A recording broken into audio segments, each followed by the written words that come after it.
Hello, hello, hello, everyone. What is going on? James here, and I am once again doing a podcast with Mr. Scott. Hello. And today we shall be discussing two absolute banger shows, Recess and Gravity Falls. So, Hell I yeah. guess without further ado, oh yeah, by the way, I grew up with Recess. I watched a lot of Recess, but I hardly watched Gravity Falls. So this is my first time watching Gravity Falls, and I managed to avoid spoilers, which made certain episodes a lot better than they would have been. Well, 10 times better than they would have been, rather than going into it knowing everything that already happens. Oh yeah, if you could, it's a win if you can get into a show as good as Gravity Falls and somehow not get spoiled on the plot. Yeah, because at the end of a certain episode, I was like, "Oh shit!" and the tensions were high. But we'll get to that later. We just got to start off with Recess. So Yeah. Recess is it's still a great show. Going back and watching it back in the day. Um, The early it's seasons of Recess are very good. Yeah, it's a shit ton of fun. Basically, it's about these six students, originally five, but then a new student comes in very early on in the show called Gus. About Yeah. these six students just dealing with shit that kids deal with, and they're placed in like these adult situations, but it's looked at through like a kid lens, if that makes sense. But Yeah, a kid's perspective. yeah, but I think we might as well just start off with the first episode because I can remember that one very well. Basically, TJ's stuck in detention, the main character, Theodore Detweiler, and all of his mates and everyone, they've got to rescue him from this detention. And it's a good, intelligent way of introducing to us, like, all sorts of different characters. King Yeah. Bob, Randall the Snitch.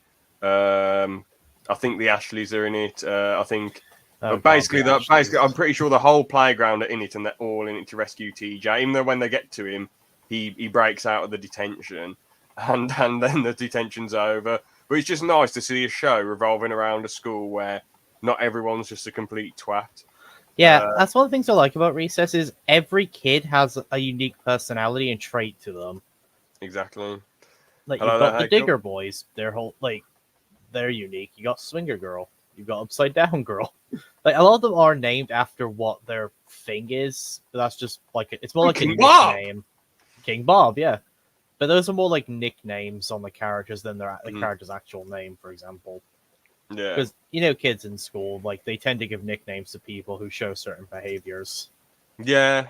Like Well, my nickname was thankfully my surname, but I knew I yeah, knew people with some very interesting nicknames, very interesting oh stuff. yeah, no, kids can be assholes, Yeah. and that's one of the things I think.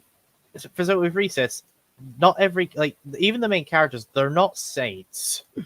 Yeah, You know what I true. mean? Yeah, Like they can be just as much of assholes as anyone else. yeah, because they have kids' brains. They are kids, aren't Yeah, they? So they're going and to be that's the immature. kids are assholes half the time.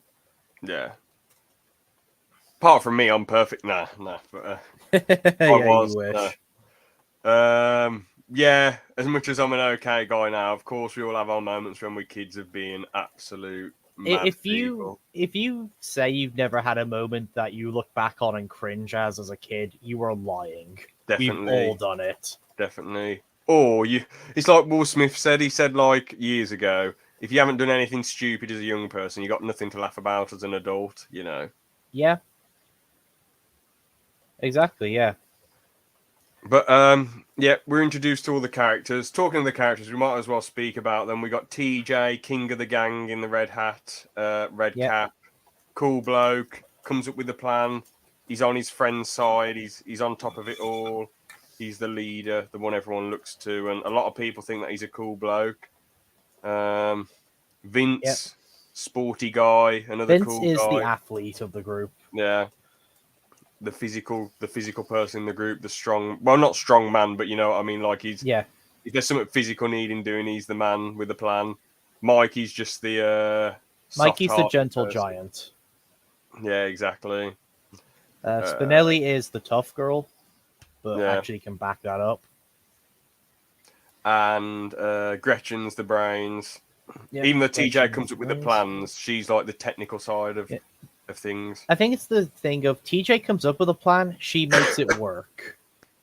Yeah, exactly.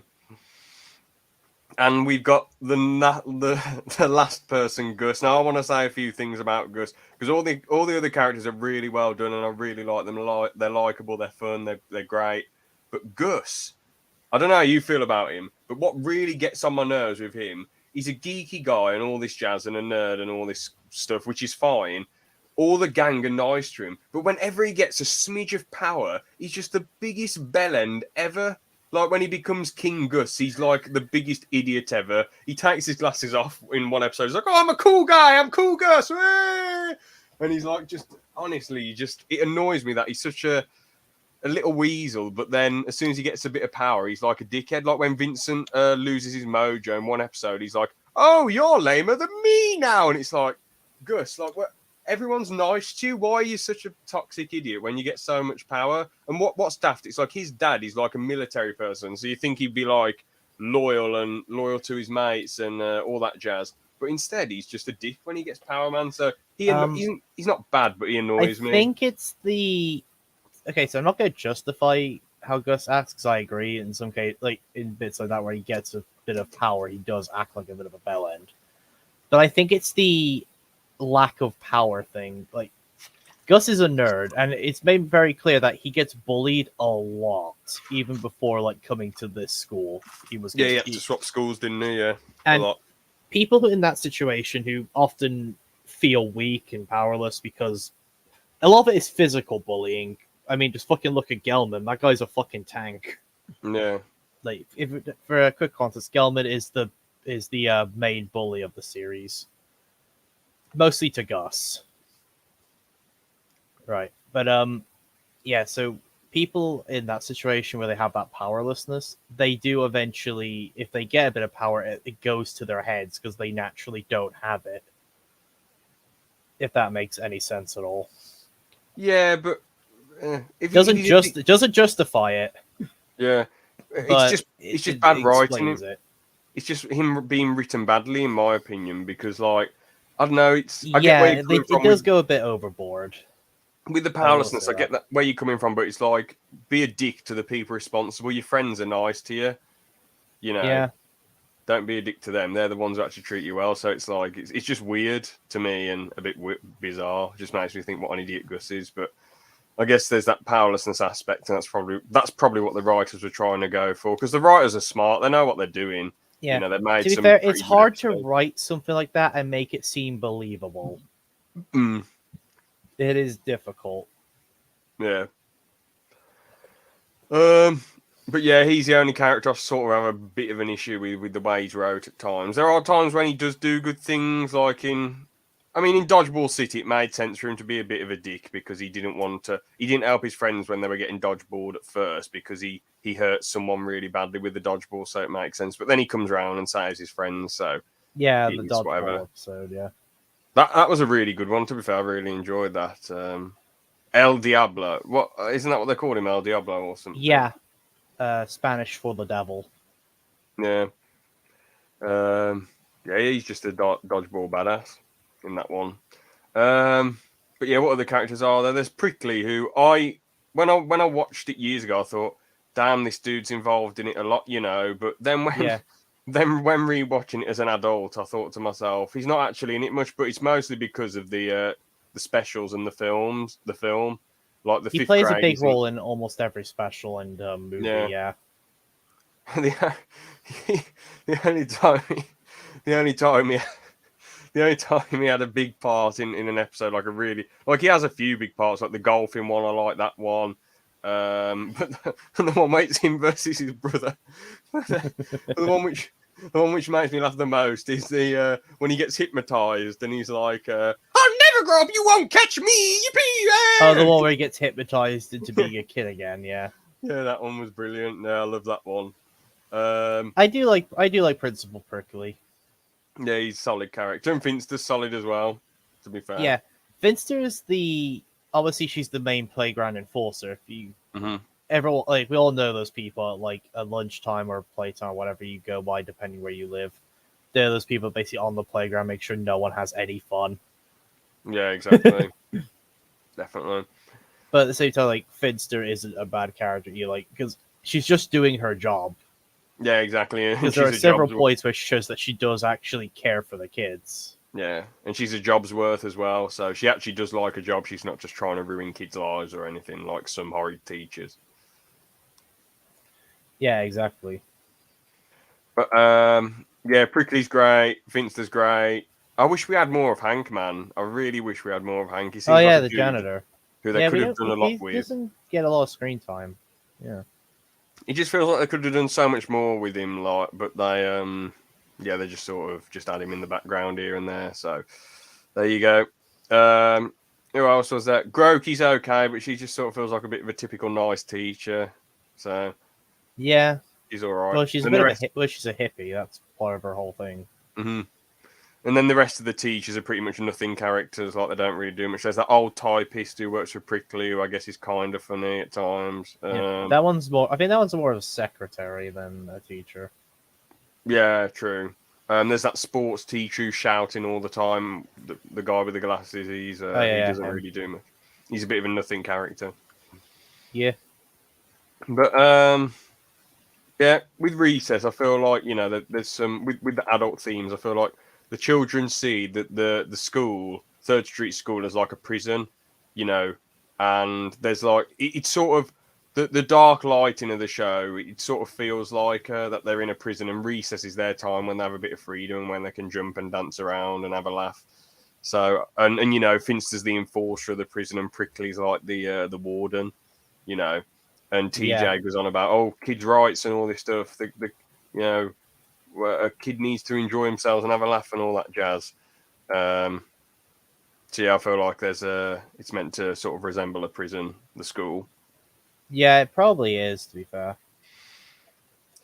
But yeah, there's might as well talk about some of my favorite episodes. Obviously, I mentioned Dodgeball City. Economics of Recess is really good because like TJ has some time off school, then he rolls up to school, and you need. Oh, is this the one where they're using like Mon stickers as like currency? Yeah, that's it. Yeah, so they got their cards and all that jazz. Well, the stickers, and basically, TJ has lost all of his rights. If he needs water, he needs to pay him with a Mon sticker. If he needs this, that, the other, he needs to pay up. He needs to pay up constantly. So in his head, he thinks, I've got to work hard. I've got to get my rights back. So he even sells his iconic red hat to get a few stickers off Menlo. And then he works his arse off. He takes advantage of other students to get them to do the work for him for less money. And then he becomes the big businessman and gets all the stickers. And the thing is, while he looks like a douche, it makes sense because he got all his rights stripped away. So he had to work his way to the top. And then he becomes humbled again because the sticker currency changes and goes back to the status quo. It's when you have to work that hard to get to the top because when you have nothing and you have to work that hard to get to the top, it's easy once you get there to become very money grubby and refuse to part with anything. Yeah. You kind of know what it was like to have nothing and you don't want to go back to that. Yeah, exactly. What other episodes are there? Let's have a look. Some decent ones. The voice is good because we see that Mikey can actually sing. That's good fun. Pharaoh Bob. You feel bad for Pharaoh Bob in this one because he's saying, "Oh, well, the great kings," and the students are like, "Who?"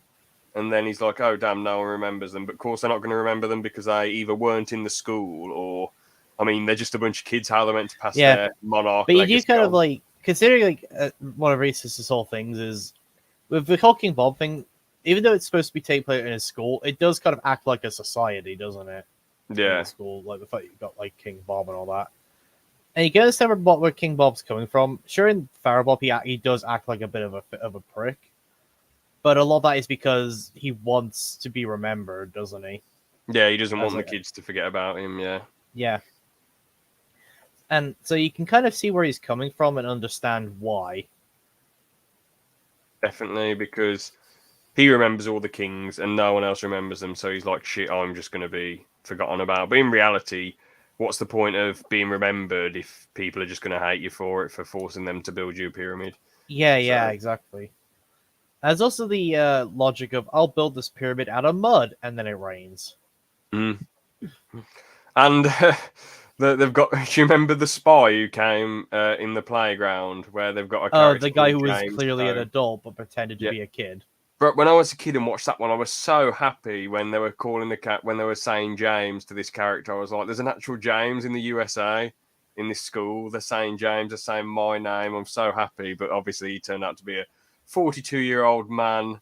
I mean, this episode it's good, but it didn't age well. It just makes this bloke look like the biggest creep going.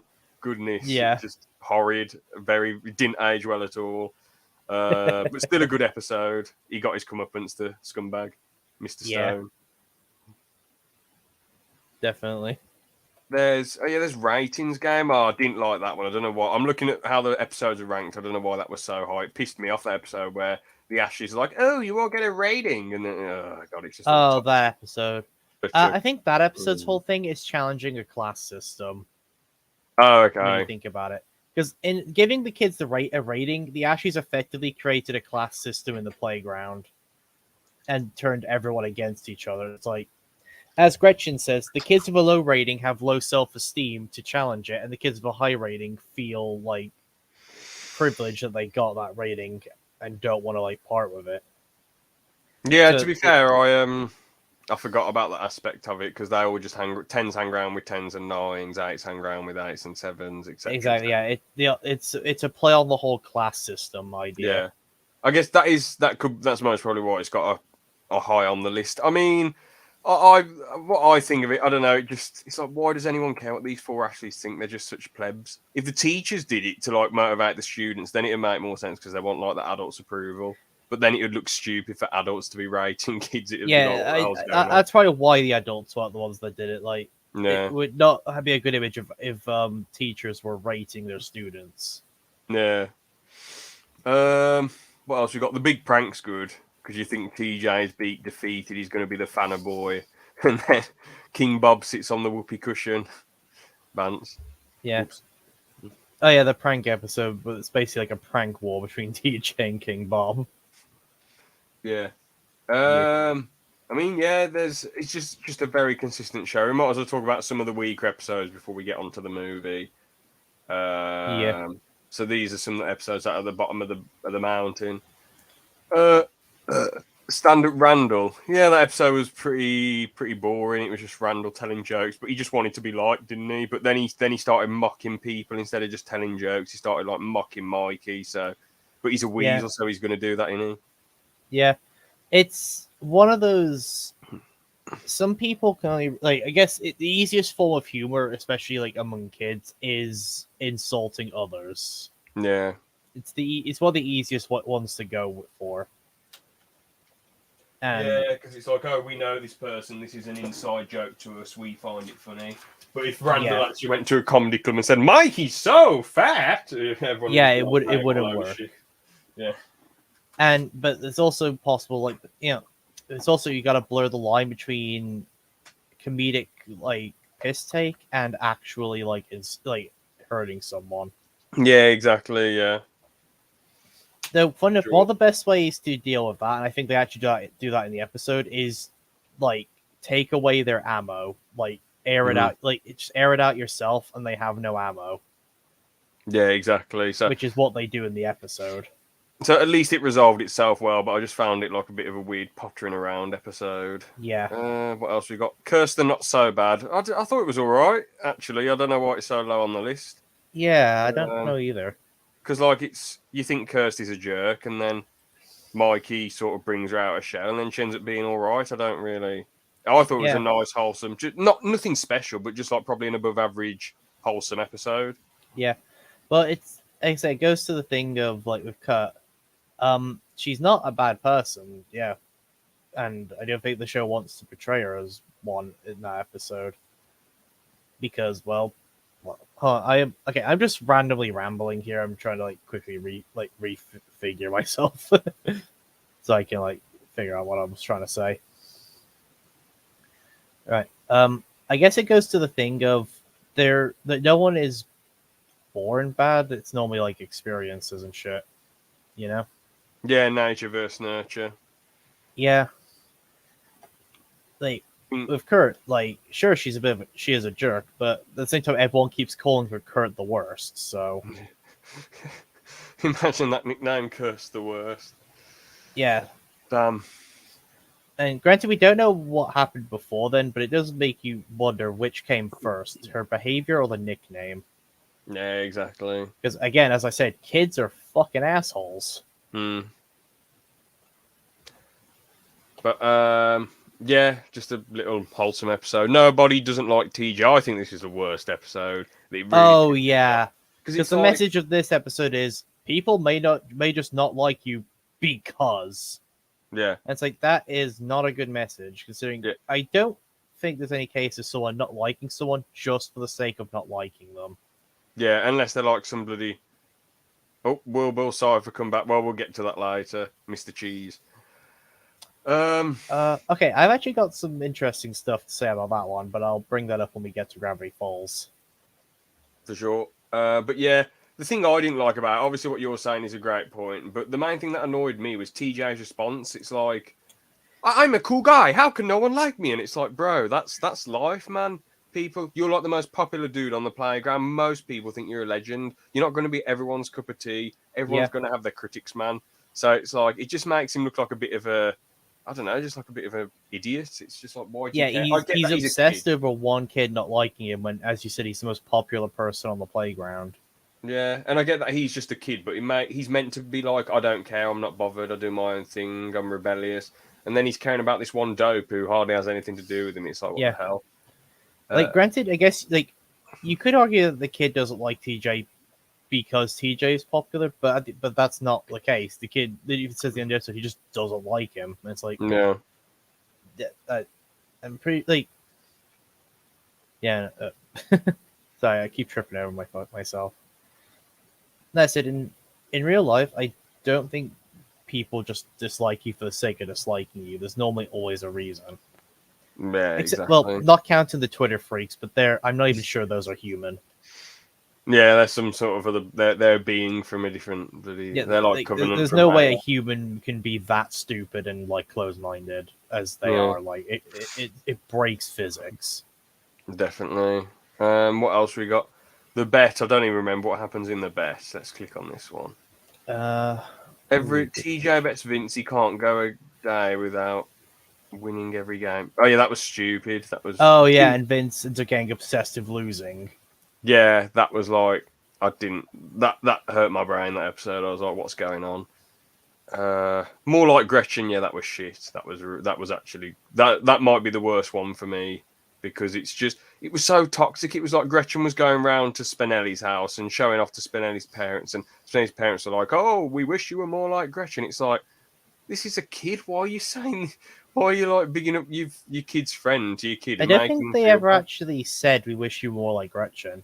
No, well, they said, why don't you be more like Gretchen? Oh, she's so good and all that jazz. I swear they said that. I don't recall. I haven't seen the episode in a while, but I don't think they ever did. I think Spinelli just got jealous that her parents are giving Gretchen attention. Okay, well, if I'm wrong, but any in the comments. I mean, I could be wrong. I haven't seen the episode in a while either. What do you think?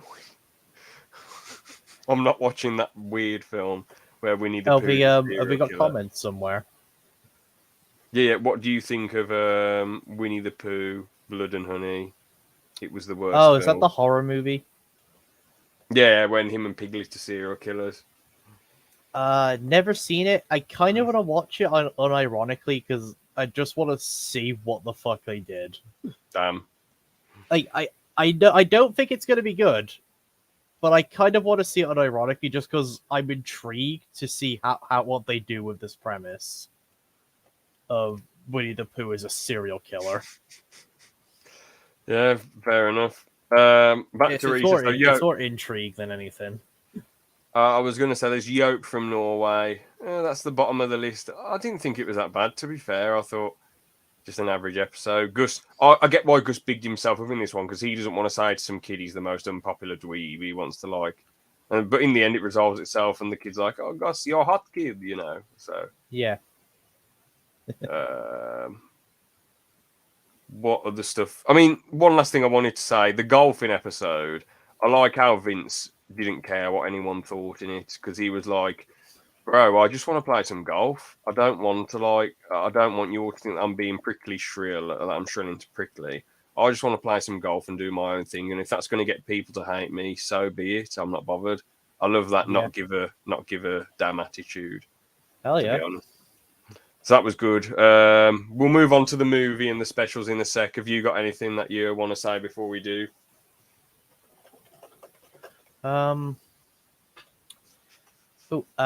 guess while we're still on the topic of recess, kindergartners.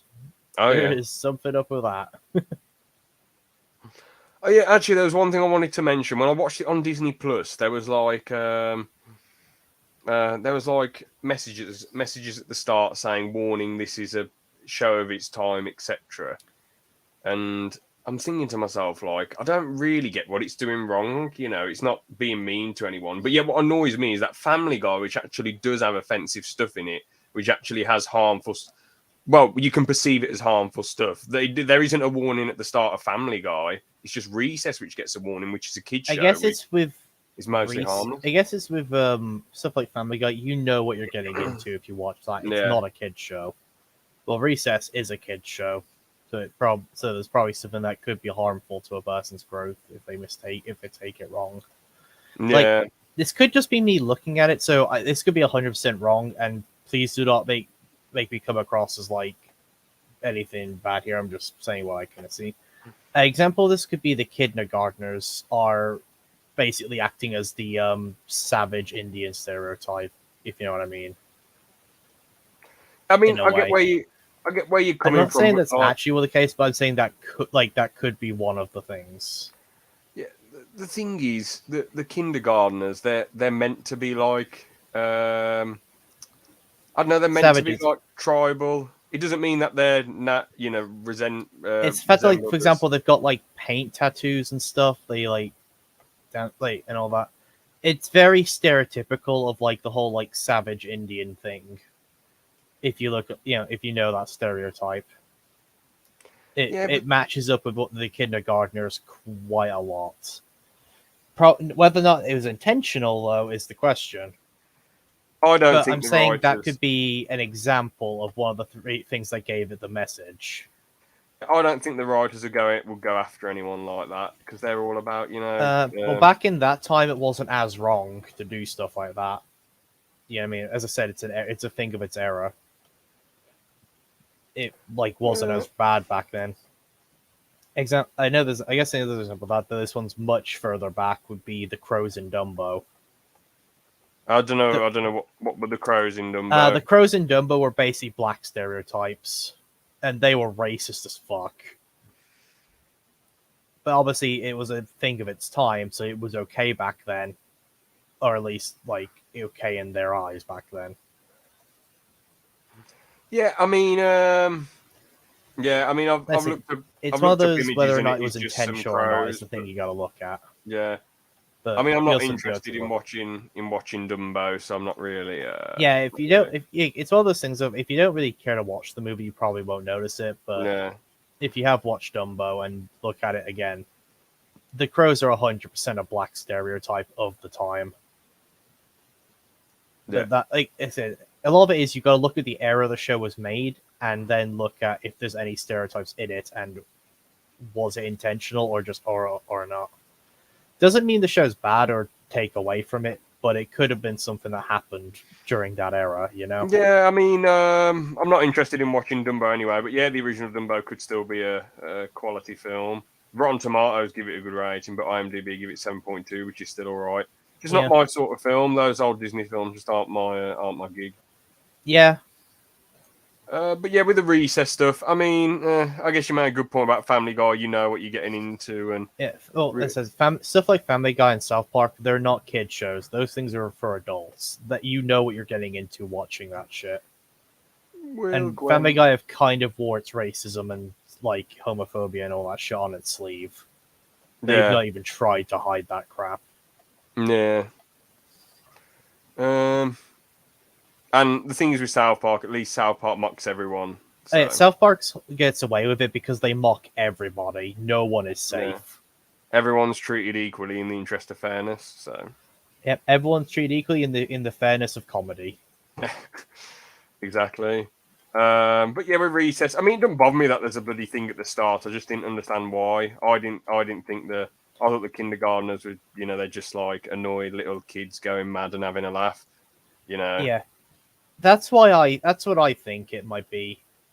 Like as an example, another one Yeah. could be like with the Pharaoh Bob episode. There kind of was a jab at like Egyptian slaves back in the Pyramid era. That Just by the episode way, didn't like have he the had all the warning. kids working. No, that episode didn't have the warning though. I Oh, is don't it only on think. specific episodes, not just Yeah, the yeah, whole it's not on show? the whole. If it was on the whole Oh, show, I okay. would have been completely baffled. That would have just been like, what the Okay, hell's if it's going on specific episodes, then maybe it's not Yes. that. It depends. What was the episode then? The one there was one where the kindergartners were forced to race, for the Oh, older that kids' one. entertainment. Yeah, that one could also. Okay, again, probably not this. I'm just jabbing Oops. at examples here of what it could be. Could be the thing. Actually, no. Maybe probably best I don't say this. Put it in the private chat maybe, and I'll Yeah. just say if it. Will Gwen the cat movie ever? I don't know what that is. Is that a Gravity Falls reference, guys? There is a user called. Yes. What? Anyway, yeah. Let's see what this.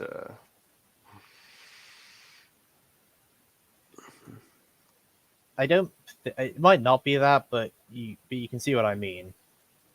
Have you put it in Discord or in the Yeah, StreamYard private? Discord. Oh, okay. I feel like it was safer to put there. Yeah, fair enough. I didn't even know. I didn't even know the stream thing had a private chat. To be fair. Let's have a look.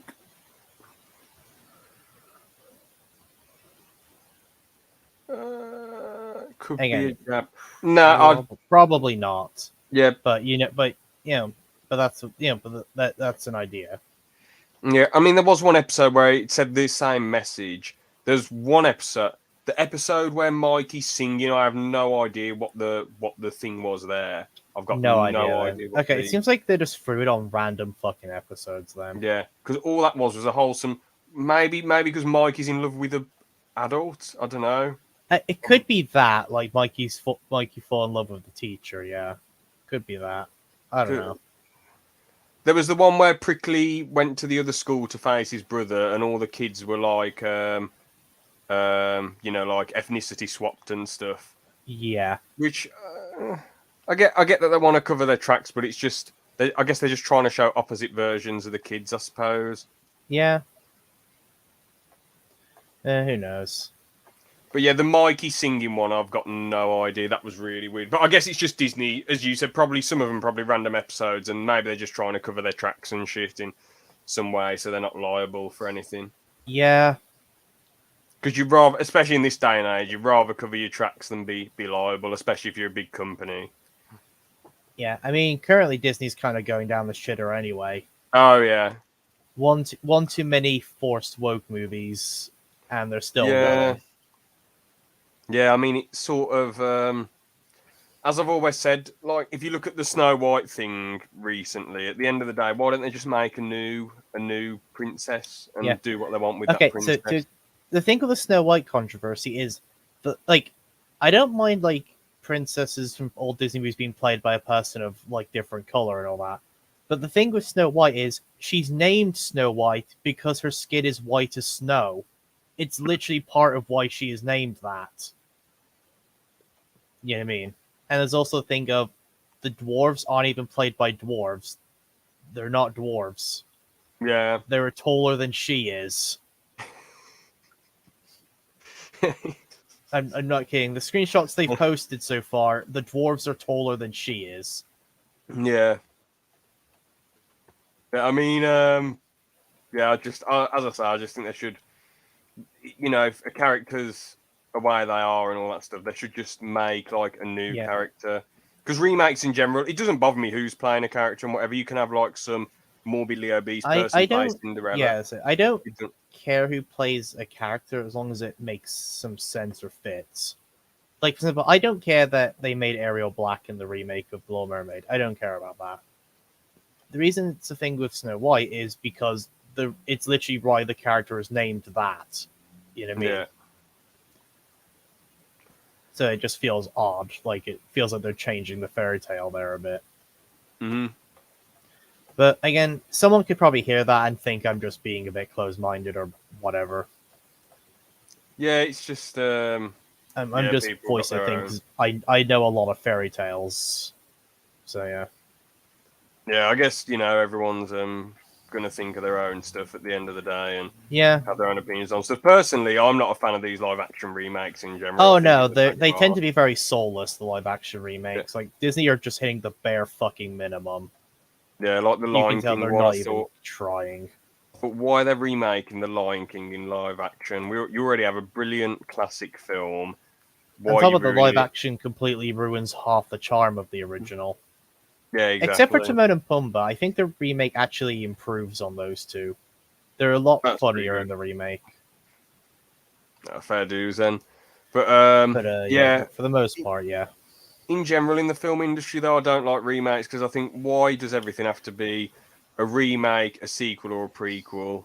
I don't get it. I think You know. it's trying to cash in on things that were profitable before, but without putting in as much effort. Because like, if you're remaking something, you don't have to put as much effort and money into the story because the story plot's already there. You know what I mean? Yeah. It's a budget thing.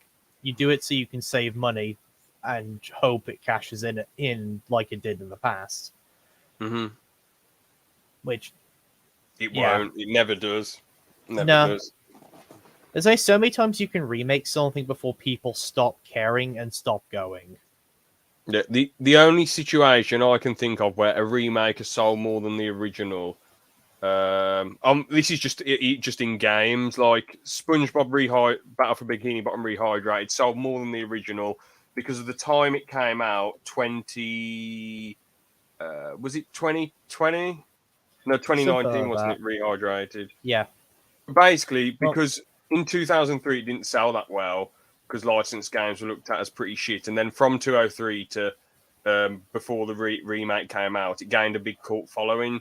So there was yeah. people who just liked looking at the game and haven't even played it. So as soon as they saw a remake, they're like, "Shit, it's my chance to play it on the Xbox One or the PS4 now." And it Yeah. didn't cost as much as proper games, well, as Well, usual game AAA titles. remakes are a different breed to movie remakes. Movie Yeah, remakes, it's clearly a money grab while being lazy. Game remakes, it's a bit different.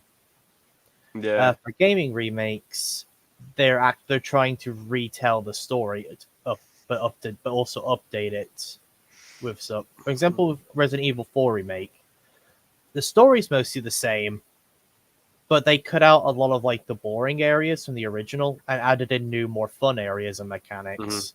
Basically, it was just a retelling of the story, but they added stuff to it that improved it. They Mr. didn't like Cheese. just they didn't just give it a coat of paint and throw it back out there. Will Freddy have a voice? I've got no clue. They turn off my PS4. Um, but yeah, I mean, with remakes though, and the Crash remake sold a lot more, but it's because like people have more access to these, new modern consoles than Yeah, the PS Crash ones. Not remake everyone they had a PS1. remade the first three games from like with a good coat of paint and some quality of life improvements, Yeah, exactly. and then basically it's like allowed a generation who didn't have a chance to play the original Crash to play the original Crash, but with some quality of life that made it more accessible. Yeah, Because the which original Crash was, oh sweet baby Jesus, that thing was brutal. mm, So this is a change from the Insane trilogy to the original. The original did not have checkpoints in the levels. You died, you're doing the whole level over. The Insane trilogy added checkpoints, which makes it more accessible to people who weren't used to that era of gaming. Because that era of gaming, games were hard as fuck, and it's like, how yeah, the fuck did any of us beat this as a kid? Mr. Cheese. I mean, what do I think of BBC Three coming back? I mean, it was a nostalgic back in the day TV channel. You had Family Guy and Uncle on there, and other random shows. I think Mongrels was on there. That was kind of funny. I found that funny when I was a kid. The crazy puppet animals. Um, Was an American Dad on there too. I mean, I'm not bothered. It got replaced by iPlayer, didn't it? And I don't watch TV anymore. Everyone's on the streaming services. TV's bloody a bit boring now, so I'm not bothered. I'm not bothered at all. Scott, you don't watch Yeah. TV, do you? Have you got any take on it? I don't really watch TV nowadays. Anything I want to watch is online already, and I got a PC, so Job's a good one. Convenience. yeah. But yeah, back to recess now. Yeah, we kind of got off topic quite hard. School's out. Let the sunshine. Yeah, so Recess has 3 movies, which is interesting.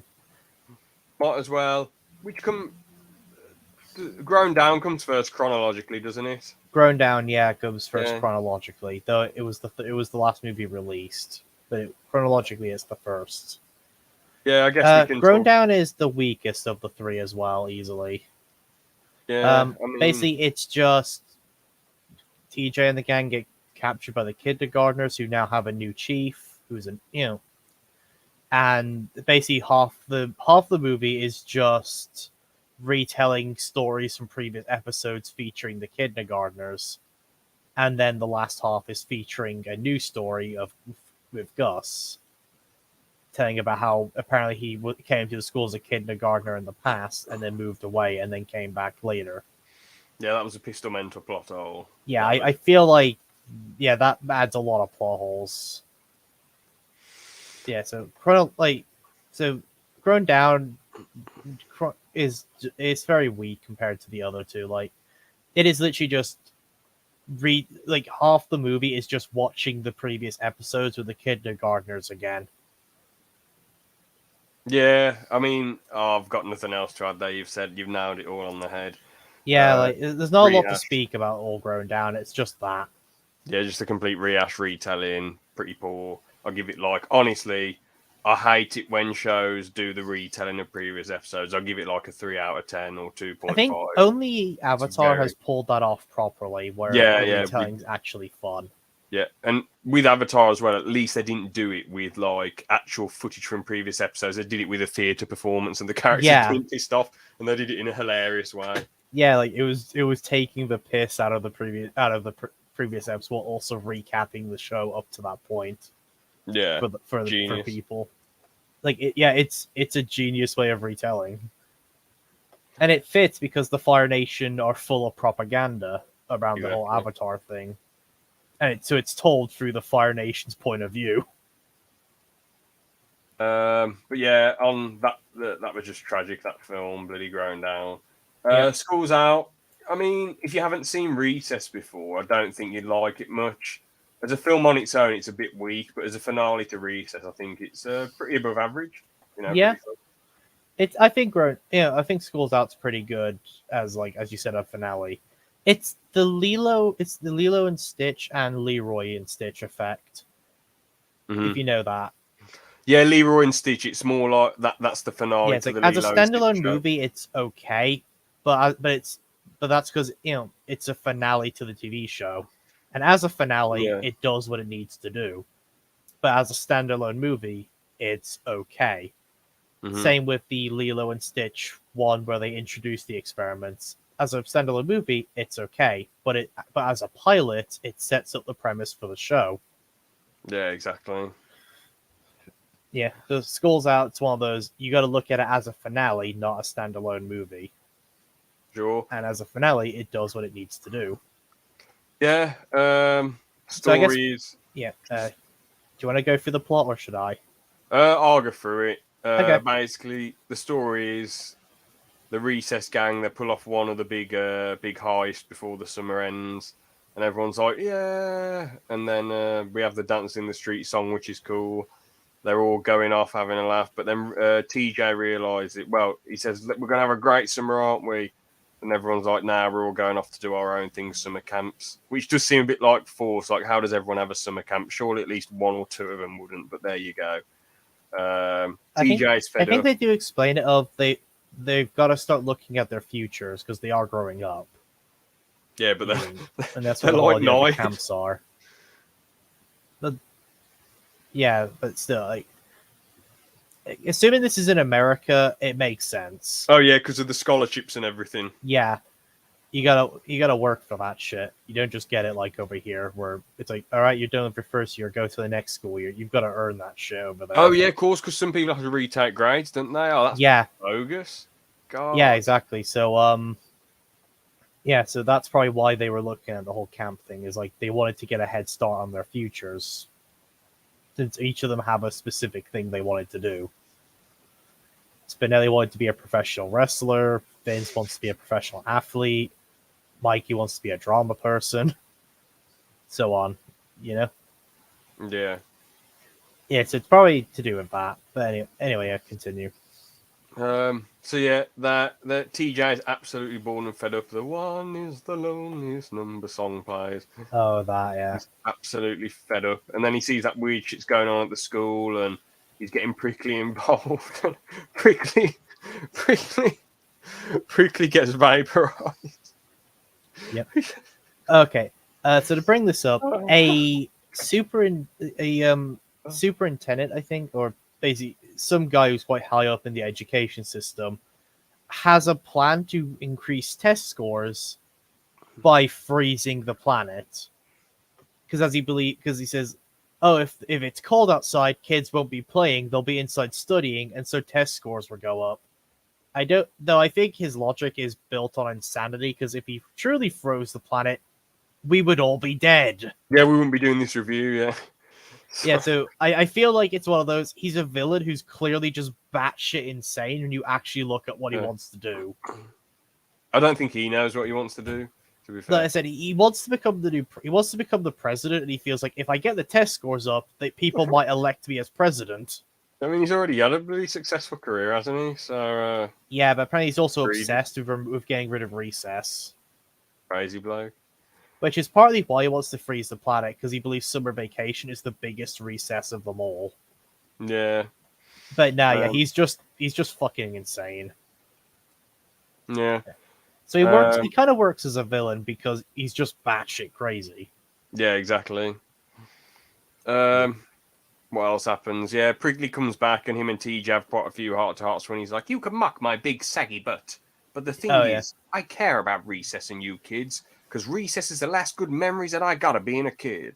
Yeah, like I feel like, because that is actually a big thing in the show, is the kids, like teaching them, do kind of forget the teachers used to be kids. Yeah.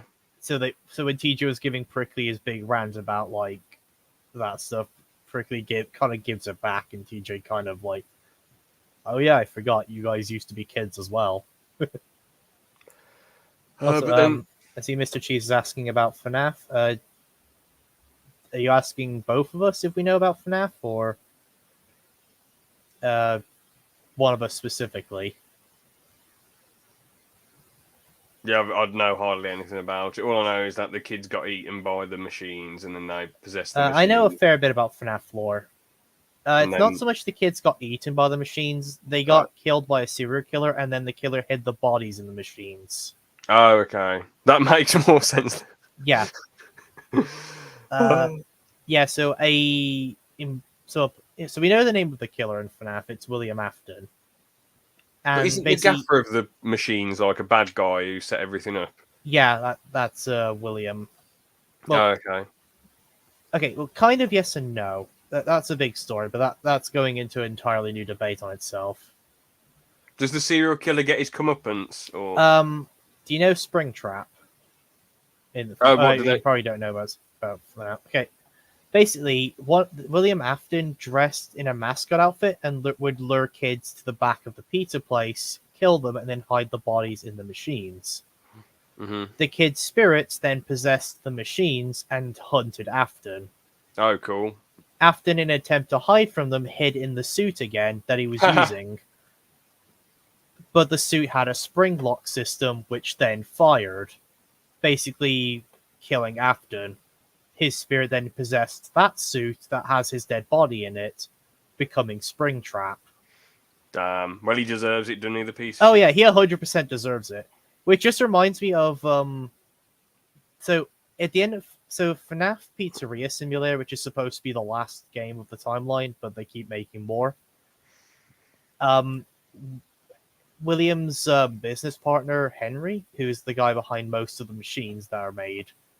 But Henry was actually building animatronics. Afton was just using them to kill people.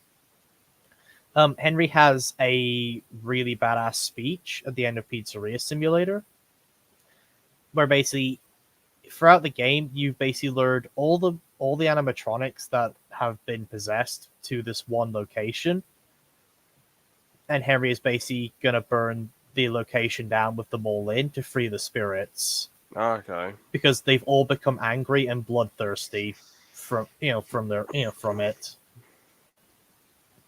And during his speech, he has one line which is fucking raw. He I think he says and give up your souls. They don't belong to you. For some of you there is peace after this and maybe even more.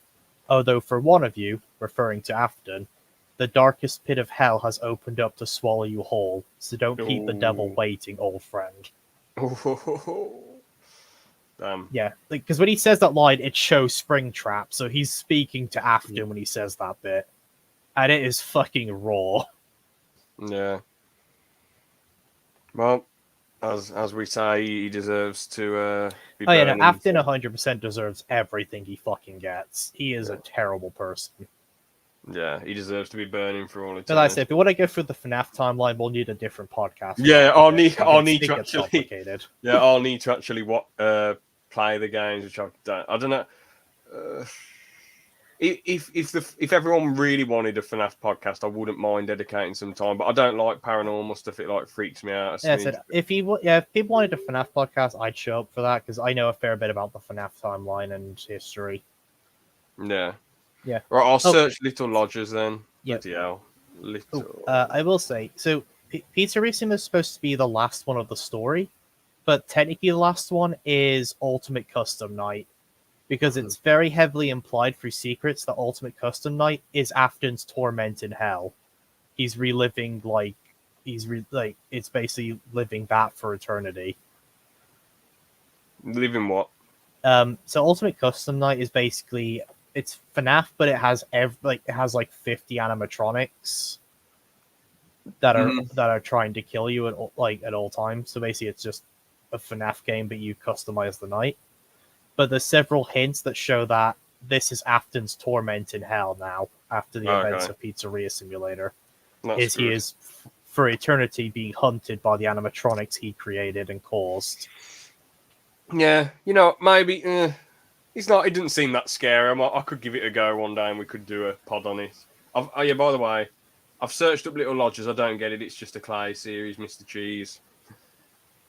Anyway, back to Recess. What else? Yeah, is there we seem to get sidetracked a lot in these. Recess. I mean, school's out. All the characters get together, band together, beat James Woods, and that's the end. But they all run off into the sunset. Let the sun. Perfect ending. Perfect ending. Yeah, it works well as a finale.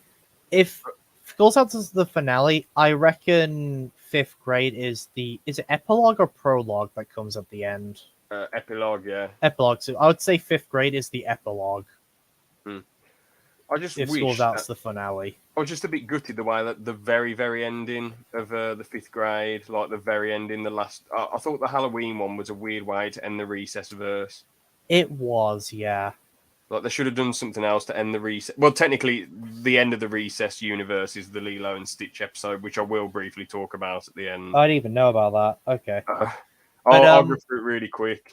Granted, Disney do have a habit of with some other shows overlapping with each other, and it's hard to tell if it's just a special or if they actually are in the same universe. True, because Just Kim going off Possible's the in way. Lilo and Stitch as well, And Jake Jake Long, the American Dragon, as well,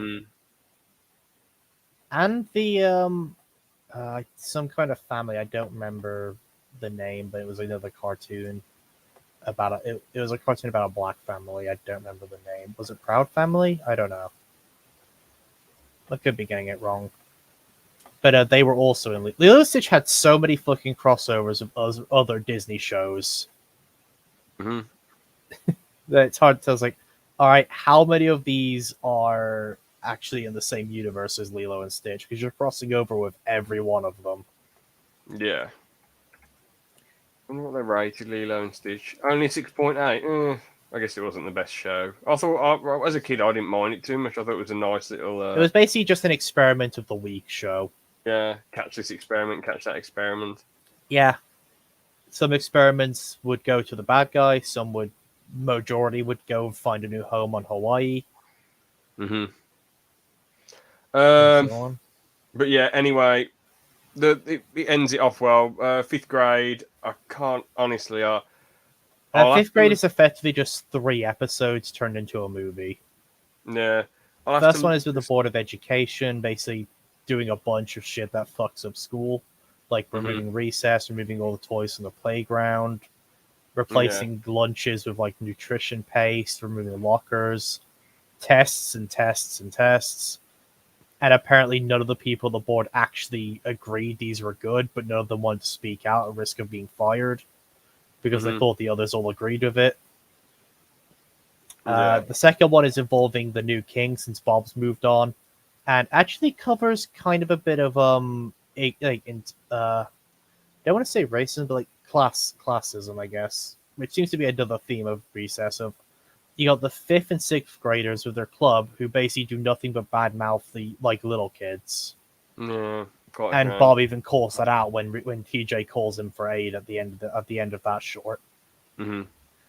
Where he says this club of leaders become a cesspool of I think it's bigotry and like intolerance towards little kids.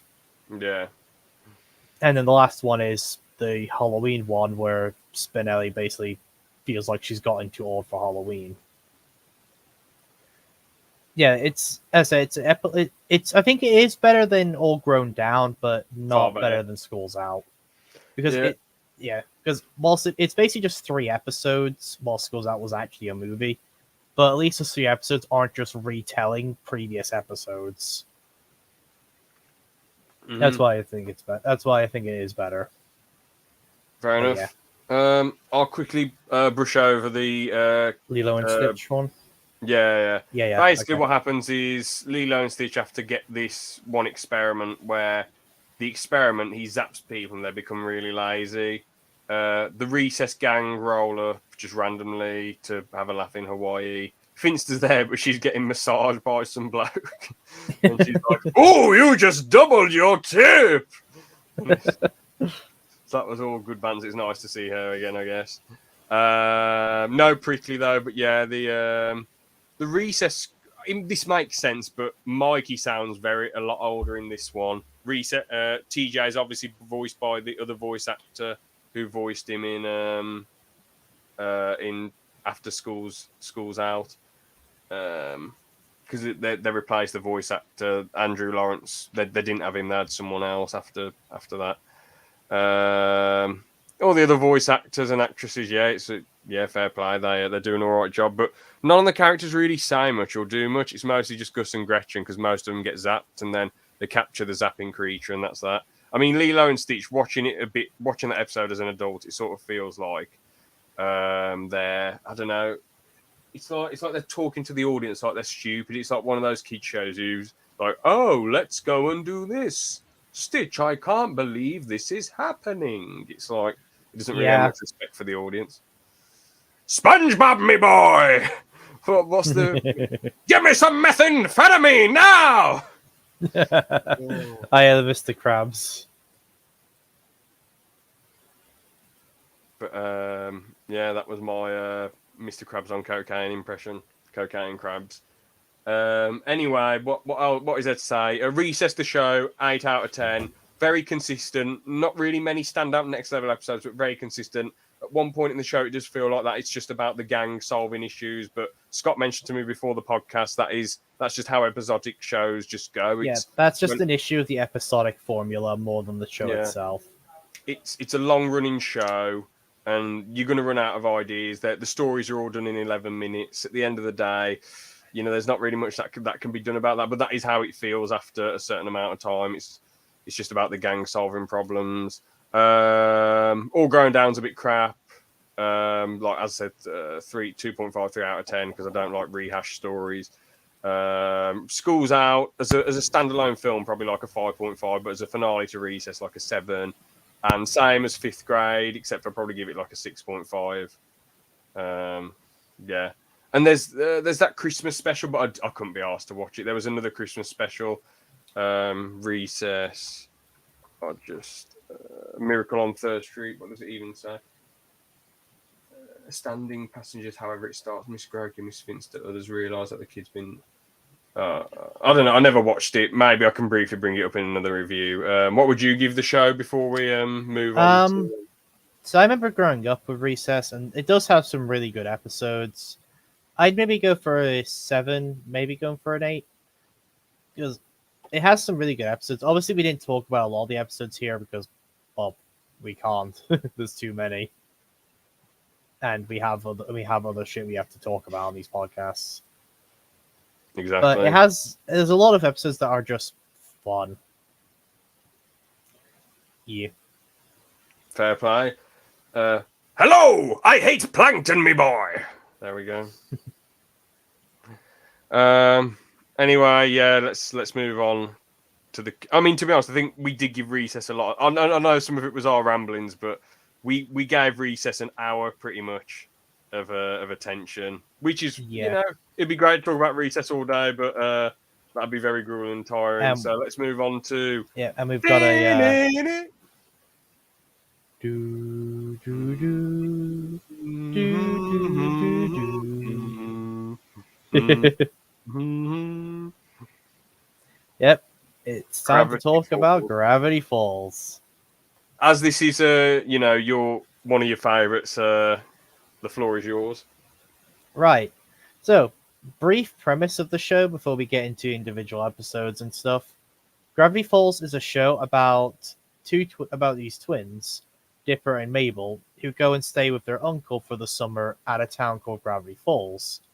While staying there, there is a lot of mysterious stuff going on and various mysteries. As it turns out, there is a lot of shit going on in this town, from actual living mythical creatures and that, to even a couple of conspiracies involving the blind eye and shit. And Dipper discovers a journal, one of 3, that belongs to a mysterious author that was studying the secrets of this town. And throughout the show, him and his sister Mabel are basically solving various mysteries around the town and trying to uncover the history of the author, as well as trying to stop a more sinister plot that is going on involving a certain triangle we all might know.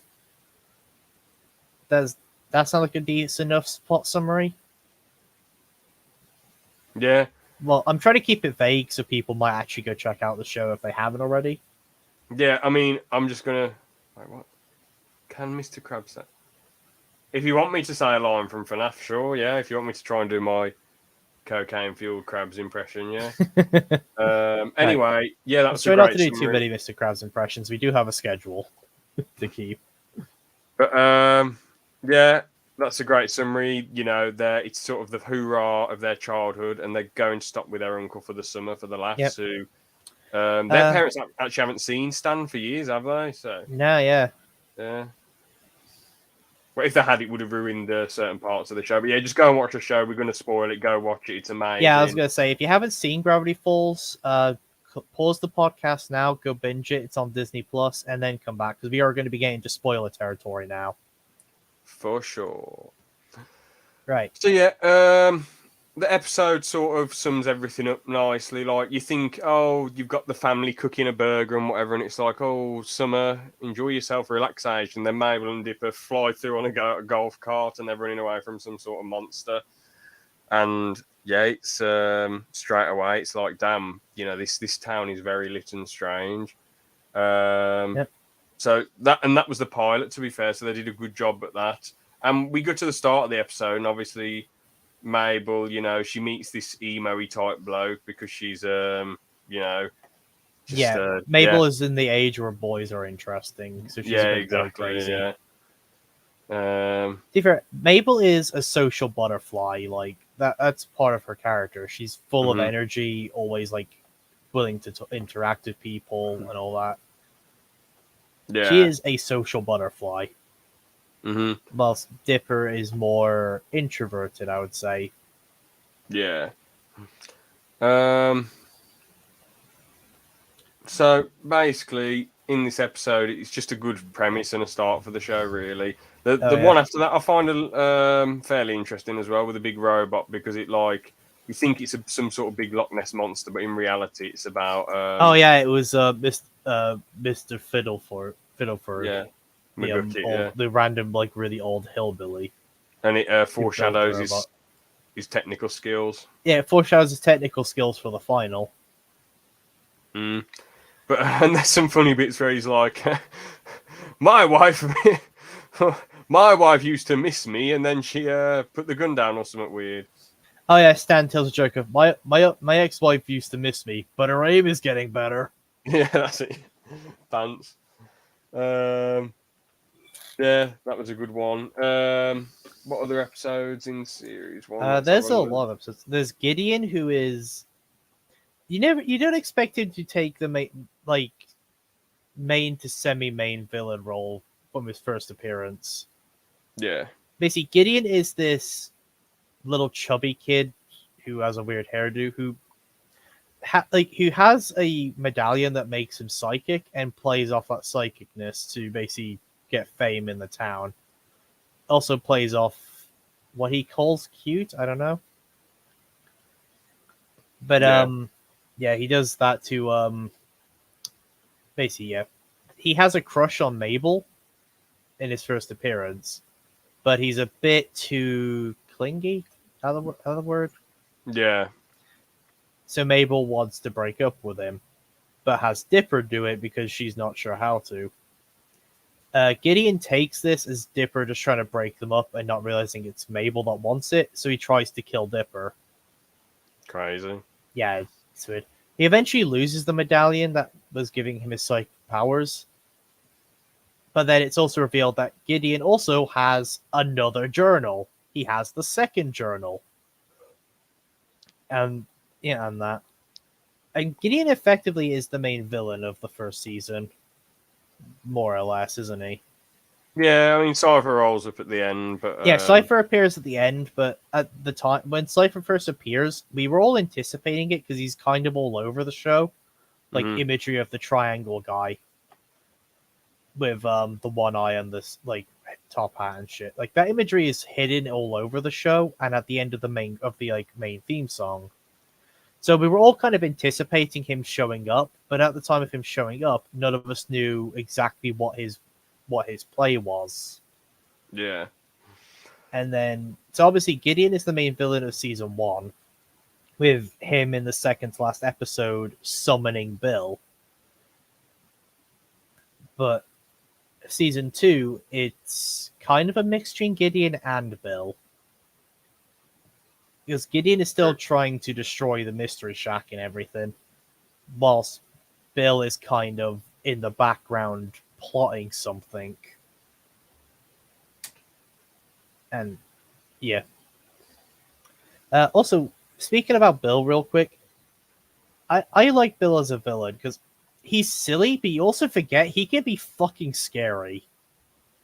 yeah. Like He can fuck shit he up can actually easily. be really fucking intimidating. Definitely. But that's just how it goes.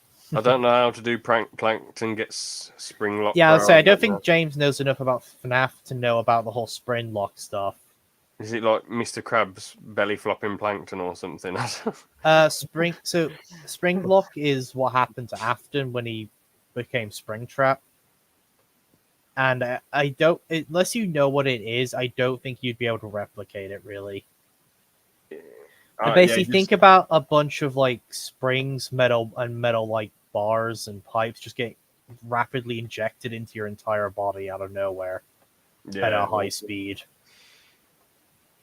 Yeah, Basically, your body just gets kind of crushed inside of ectoskeleton. Yeah, I can't even do an impression of Plankton anyway. I can't even. I created you. I don't know. Yeah, I don't think you Yeah, could do an that's impression. not very good. Yeah. But you think after the fourth Sharon! request and you not doing it, they'd stop asking for the same request. Yeah. But yeah, let's talk inconveniencing. Yeah, that episode was pretty good. The best bit was when they were like yo yo yo, and then the old people were like ah, and they just died. That was quite funny. The rapping gave them a heart attack. Yeah. Dipper versus manliness, very good. I like how Dipper tries to suck up to these Viking bullhead type people, but then he Oh yeah, realizes it's a the load of bullshit. Manitors. Yeah. He's like, no, it's a load of bullshit trying to bloody kill this 5-headed dog or whatever. Fuck this, and he throws it back in the Multi-bear, face. yeah. I think the Manitors are a play on toxic masculinity. If you Yeah, look at how definitely. they act. Okay. Oh, he wants to see a Bill Cipher impression. I'll give this a go. What does he say? Good luck. Gravity Falls. It's good to be back. That was probably a 6 out of 10 impression from me. To be fair, I feel like it's hard to do Bill right. Yeah, definitely. Gravity Falls. It's good to be back. Nah, I'm gonna give it. Well, Name's Bill Cipher. I'm not even trying. I'm just making quotes. Oh yeah, Double Dipper. That was cool because it's like Dipper tries to get all these different Dippers to come up with a plan to get with Wendy, but in reality, he's just got to be himself. But then all the other Dippers get jealous and try and take him on. That's one of the main faults of Dipper. He kind of overthinks everything. Yeah, definitely a bit of a weakness of his. Irrational Treasure. What happens in that one part? Oh yeah, that one's quite cool because you have this old president who's a bit bonkers and he gets the key that can open anything. And why isn't this used later on in the show? No idea. It's a bit weird, man. Imagine if he whipped it out to get into Mabel's prison. He's like, the president gave me this key. Oh, amazing. Everyone would have been like, damn. Mabel's prison. Do you mean the one that Bill made? Yeah, the one where he's like, I don't think it'll take a will of titanium to defeat that. Yeah, I'd say the key probably wouldn't have worked on that one because Bill made the lock. So and Bill's a reality warper. Oh yeah, because he said if he made the lock, odds are only the key he made will open it. Yeah, that's true. But dude, that bloke, that president, did he say it can open any lock in the world or just USA locks? I don't know. No idea. And anyway, that guy had a few screws loose, so I'm. He might not even be a proper key. It might just be a bag of arse. Yeah. So, while we're on the topic of Bill, there are definitely a few secrets in the show that hint that he might not be gone and very well could come back. Yeah. But it depends. Should we talk a bit more about a few episodes, then get into that, or how we do this? Actually, yeah. Instead of just waffling on about every episode, I'll talk about some of my favourites briefly. Time Traveler's Pig's really good. Dipper had no chance with Wendy, did he? But no, it's fair enough if he wants to try. He's going through the pubes. He fancies her and whatever. But he had no chance. But the thing is, he has no chance. Yeah. If why he just needed Mabel to be there to lift the pipe up. Why didn't Mabel put something under the pipe and then run off and get the pig?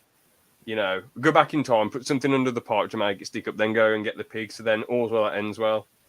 Yeah. Would have been, but then that would have ruined the conflict in the episode. But just a thought. Yeah, but also, what the fuck did Pacifica want the pig for? She's going to eat him, wasn't she? I don't know. I don't remember. I'm not doing that. No, Mr. Cheese. I'm not doing any more spring. I don't even know how to do a spring locked impression. I get what it is. It's people in agonising pain and having a horrendous death, but no. I don't think it's not a thing you can easily replicate. Yeah. The spring lock, yeah. What other episodes do I like? Boys Crazy is quite funny. People give Mabel a bit of shit because she's obsessed with not letting them go, but then it's just because she has a dream right in front of her. She has her favorite people, and she Yeah. can easily take advantage of them. But the only thing is, she learns a lesson, doesn't she? And she ends up trying to setting them free. You know. Yeah. Also, I love the figure of that episode is that boy bands are basically literally grown in a lab, Yeah, exactly. Yeah, which is funny considering a lot of boy bands do tend to be just copy and pastes of each other. true. Nonsense music. Yeah. Um, All right. I really like Dreamscapes and Gideon Rises. You actually joined the call, Discord call. For Yeah, me I to watched react those to with that you. one. Yeah, amazing episodes, quite a lot of fun. Yeah. Something interesting I found out. Gideon's summoning Bill is actually backwards message. Yeah, it is literally just backwards message. Yeah. Genius from the writers. Fair play to him. Yeah. Exactly. Yeah. Dreamscapes is cool. The misunderstanding stuff with Stan's a little bit like, it's like, do we really need this? But I guess it's a nice little thing to know that Stan deep down does rate Dipper and think he's a cool guy. So Yeah. And of course, Dreamscapers introduces us to Bill, and we only really get a glimpse at what Bill's actually capable of in that episode. mhm. With his his ability to manipulate the dream world. Yeah, and the only reason they win is because he's like, okay, I'll let you off this time. Yeah, he's like, But I'll I'll let be you off the hook this time. You may come in handy later. Yeah. Yeah, no. But yeah, after that though, we don't really see Bill again until Sock Opera, where that's another like one of those like episodes that shows us that Bill's silly, but he's also really scary. Yeah. But surely the laptop would have reset or something, wouldn't it? Or was it going to just blow up?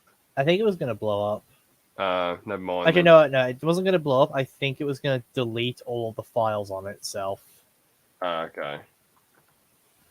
You should have known better than to trust Shady Bill Cipher. Yeah, definitely. Like Bill is very sketchy. I don't know what. Like you should not have don't trust anything Bill says. Bro, I can't believe Alex Hirsch, the writer of the show, voiced Bill Cipher and Grunkle Stan and wrote the show. What a genius, man. This bloke deserves Yeah. some sort of award, like some sort of Hollywood award, even though that all doesn't really mean that much in the grand scheme of things, because the people that deserve to win the awards never win them, so it's like just a crock of shit. I don't trust those award things. It Yeah. feels like they're always rigged. Like they never go to the people that people want them to go to. It's so funny that when Will Smith finally won the award, he slapped Chris Rock, and it's like you finally got some award which means nothing because you've already acted really well in other stuff, and you ruin it by slapping Chris. There you go. Yeah, I know that formed a meme on the internet. Yeah. I don't know who, Mr. Blobby. I'm not. What? All right, no more random voice impression requests for the time being. I don't know what Mr. Blobby sounds like. I'm not doing an impression of him. But yeah, the thing is as well, people want the awards just for like just ego massaging, just to say, oh, I've won it. But man, Alex Hirsch gets an award of his own in my mind for being an utter genius, top tier voice actor and complete genius, man, Yeah, definitely. and top tier writer as well. But yeah, I can't believe I just lost what I was saying. Oh yeah. Yeah, series 1, good fun, but series 2 is when it really kicks off. I like how Into the Bunker, you think you've met the author, but we see some horrendous imagery in a kid show, which is like, damn. Granite Falls does not pull punches with that imagery. Yeah, there's some really scary shit for a kid show. But yeah, solid stuff right there as well. And you know, the shapeshifter is quite scary, and Dipper whacks an axe into the morphing version of Wendy, yeah. shapeshifter Wendy. I can't believe they did that, man. Legendary. Yeah. Also, the shapeshifter's last like lines before he's frozen are like that would traumatize a fucking kid. Yeah, you can tell he's so bitter about being defeated.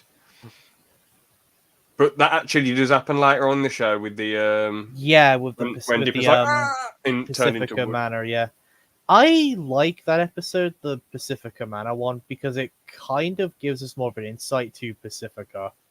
Yeah, And we and she, like, it makes us realize that she's not 100% a bitch. Her family are just fucking terrible people, and that doesn't change at all. oh yeah, We the get Northwest. to the end of the episode, the end of the show, and they're still terrible people. At least McGucket gets the mansion though. Yep. So there's some. Oh, they There's go some to like the little bag of the It's like, well, I moved in. top man, isn't he? Yeah. Deserves it. But yeah, it's nice. It's cool to see like children break away from their parents, like bad parents, crazy morals, and Funny enough, after that episode, a lot of people wanted to see Pacifica and Dipper get together. yeah, it would have been pretty cool. But the writers Yeah, out of the and- plans.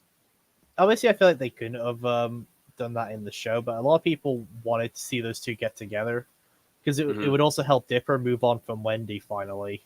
Yeah. Yeah, of course, because Dipper has to move back to California in a way, so Yeah. it wouldn't have worked. Like Well, not that's even counting the age gap as well, like between Wendy and Dipper. Yeah. Yeah. That zombie one was alright, but I wish more townsfolk were zombies because Zeus was hilarious when he was a zombie man. Oh yeah, Zombie Zeus was still kind of like self-aware. Yeah, I thought that was quite It's like, funny. hey, I taught the zombies how to get into the fuse box. Compared to these guys, I'm a genius. Get those brains, dog. Also, like he literally he stops chasing them because the TV is on. It's like, ooh, Unreal Housewives. Now I'll get him next. I'll get him later.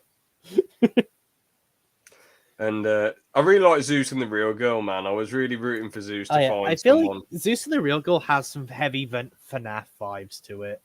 Yeah, the Real Girl is fucking terrifying. Whatever. Yes, whatever her Tiffany, name I is. believe it is. Yeah, she's absolutely scary, man. Yeah. Horrid slag. I believe she is a yandere. What's that mean? Yandere is a Japanese term for. It's often used in anime, but it's basically a girl who is so obsessed and in love with somebody that they will kill everyone around that person just so they are the only ones that person has. Ugh.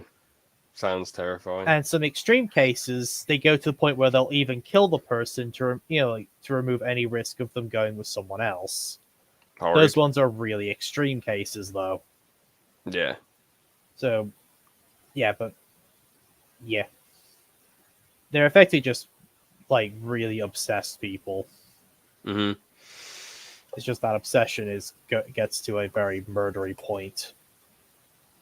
Yeah. But yeah, I was so honestly, I've never been so happy for a character, man. I was genuinely felt such happiness for Zeus when he found that woman. I can't remember her name, the blonde lady from. I think she's from Boston, isn't she? Yeah. Zeus deserves happiness, man. Zeus is an A+ character. Melody, there we go. That's who she's with. That's who he's with. I mean, I was so happy that it worked out and that she rolled up in the end.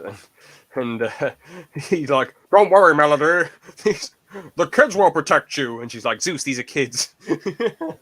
I always forget that these kids are 12 taking on monsters and stuff. A lot of the reason they beat so many of the monsters because they have the journal. Yeah, exactly. I do like that. These kids will protect you. Oh yeah, there's a little gift. Actually, I'll go into the negatives of Gravity Falls once we talked about all the positives. There's hardly any. It's just nitpicking, but yeah. The show's got a lot of positives, but no show is flawless. There's obviously going to be a few negatives here and there.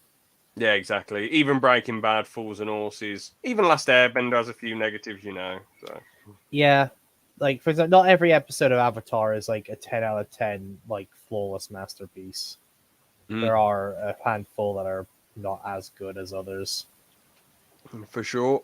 Blendon's Game, another episode where I'm so happy for Zeus that he breaks away from his feeling like he's not loved from his father, and realizes that family ain't all about blood; it's about loyalty. And I can't remember what his wish was, but it was yeah, what was it even? It wasn't to do with his dad though. It wasn't to do with helping Dipper and Mabel. His wish was to heal Dipper and Mabel from the damage they took from Blendon's game. That's wholesome. And he also wished for a constantly regenerating slice of pizza.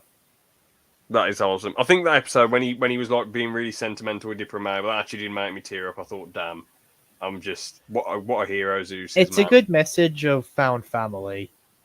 Like, family is more than just blood. It is the people that care about you. Damn straight. Society of Blind Eye. You mentioned that one earlier. I mean, that really opened McGucket up more as a character, didn't it? It opened up McGucket more as a tragic figure, not just a crazy old coot. Yeah. Especially because throughout most of the show, up to that point, McGucket is just the crazy old hillbilly. And then you get to that episode and you realize that he basically destroyed his own mind to try and forget something he saw. Yeah. Because he created a device to erase memory and he just kept using it on himself to a point where he became over-reliant on it for any kind of slight inconvenience. Yeah. And to eventually destroyed his mind completely. Mr. Blobby sounds like a zombie and only says blobby. Blobby. Blobby. I don't know, what do you want? Wow, did you miss me? Admit it, you did miss me. Beth Evans, hi. Hello there. Anyway. Yeah, so is that? I guess let's get on to the episode where the author is finally introduced. Yeah, well, he is not what he seems. Yeah, amazing. One of the best episodes of the series. I absolutely love it. The stakes are so high with the FBI coming in, and they're already established from the zombie episode, even though you think they're dead. Also, the FBI agents have been in the background of literally every episode from that episode. Like, since the zombie episode, they've been in the background of every other episode after that, up to that point. Oh, I didn't know that. Yeah, you have to look for them, but basically, from the zombie episode all the way to he's not what he seems, they're in the background. Oh, shit, yeah, they're at the cinema. They're sneaking into the Northwest Mansion. Yep, you can see him looking when they're driving the car in one of the episodes. Yeah, like Gravity Falls is a show that pays incredible attention to its detail. Damn, fair play. Yeah. Ooh. Yeah, so also actually, okay, I want to talk about one of the bad episodes real quick. The Love God one. Effectively, Mabel drugged Robbie and I don't know the other person's name with a love potion. And it's like that's definitely one of the worst things Mabel's done in the show.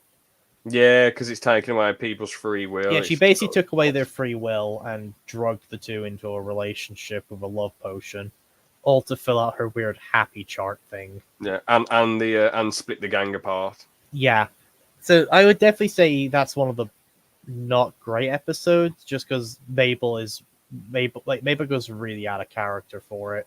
Yeah, I haven't seen this Wonka trailer, by the way. Anyway, yeah, that was pretty dickheaded of her. But I eat kids and the balloon. Oh yeah, the I eat kids balloon. That's definitely one of the highlights of that episode. That honestly, that made it all worth it. The minor setbacks that the episode had, that was just that joke alone makes that episode worth watching. Definitely, because Stan's trying to be down with the kids. Yeah, it's like he has the I think it's like I heart kids, and then the balloon falls apart just to I eat kids. But yeah. Honestly, I need to get this up on the screen just because, I mean, imagine this coming at you, man. I mean,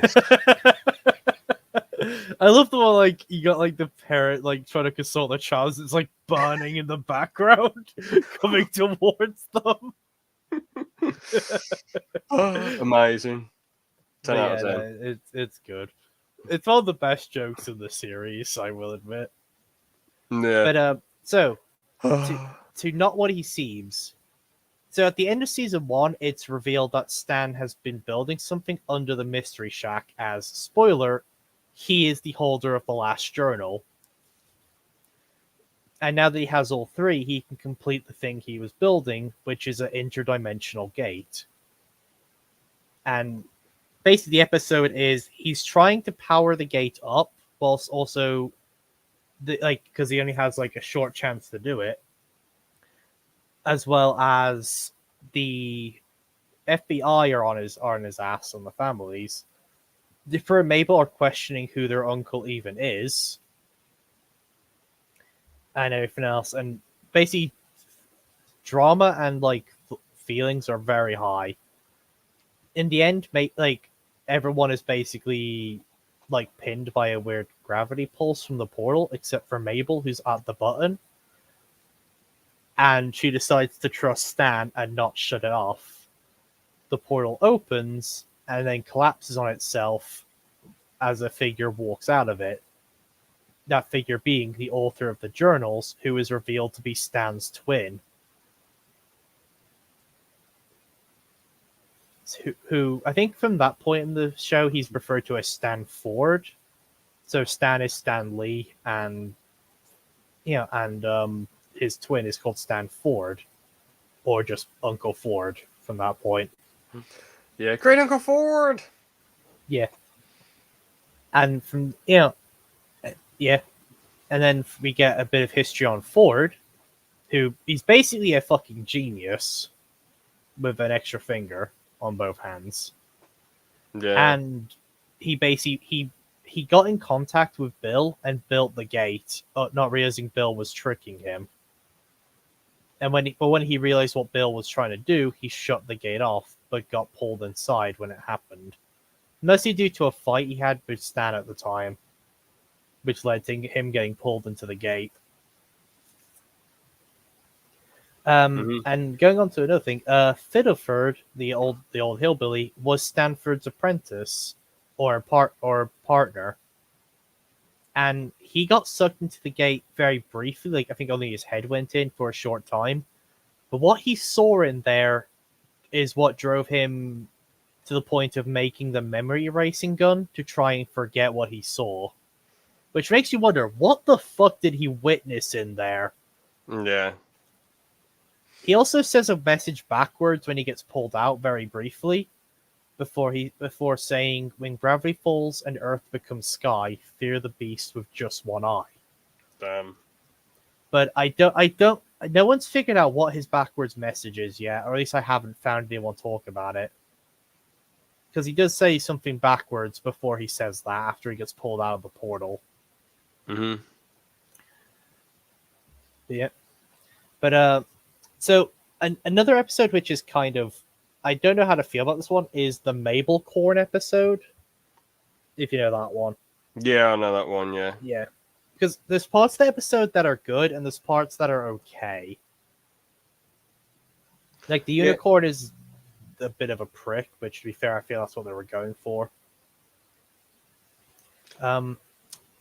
We get a bit more lore on Bill and Stanford's relationship, and of course we get Bill's ominous message at the beginning in Stanford's dream. But yeah, no, so it's interesting. I mean, it sort of makes Mabel look a little bit silly because she's like looking for the validation of a unicorn when everyone around her she's obsessed with getting this validation from this unicorn. When the unicorn herself ends up just being a complete prat. Yeah, so another unicorn fucking sells her out as unicorns can't see into people's hearts. All our horns do is glow when we talk and play disco music. Yeah, exactly. The whole pure of heart thing is just something we said to get humans to leave us alone. I guess the meaning behind it is just that, like, you might look up to certain people and you want their validation, but the reality never is meet your heroes. Yeah, that's it. Yeah. Yeah. But yeah, no. And then we come to probably one of the big heights of the show, Dipper and Mabel versus the future. Yeah, that was really amazing. That one. Yep.